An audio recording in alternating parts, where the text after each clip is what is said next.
Opisyal nang nagbitiw sa kanyang pwesto si Secretary Cesar Chavez bilang kalihim ng Presidential Communications Office.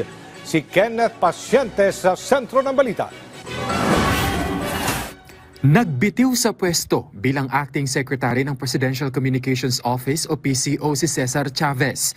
Sa kanyang pahayag, nagsumiti siya ng kanyang irrevocable resignation noong Pebrero 5 na epektibo sa katapusan ng buwan.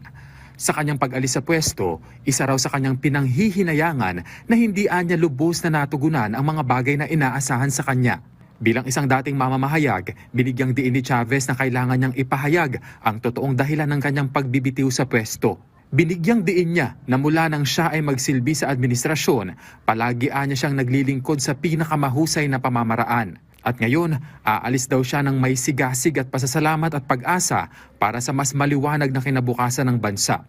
Gayunman, mananatili raw na nakasuporta si Chavez sa kasalukuyang administrasyon kasabay ng kanyang pagpapatuloy sa public service. Nagpasalamat din ito sa Pangulo sa pagkakataong magsilbi na isang karangalan anya dahil sa tiwalang ibinigay ng punong ehekutibo. Bagaman hindi pa kinukumpirma ng Malacanang, nakausap na raw ni Chavez ang veteranong mamamahayag na si Jay Ruiz at sinabihan ito na ipapakilala siya sa PCO Mancom sa Lunes bilang pagsisimula ng transition sa paghalili nito bilang kalihim ng PCO. Matatandaang naitalaga si Chavez bilang Acting Secretary ng PCO noong Setyembre ng nakaraang taon. Nagsilbi din siya bilang Undersecretary for Railways ng Transportation Department sa ilalim ng Marcos Jr. Administration. Kenneth Pasyente para sa Pambansang TV sa Bagong Pilipinas.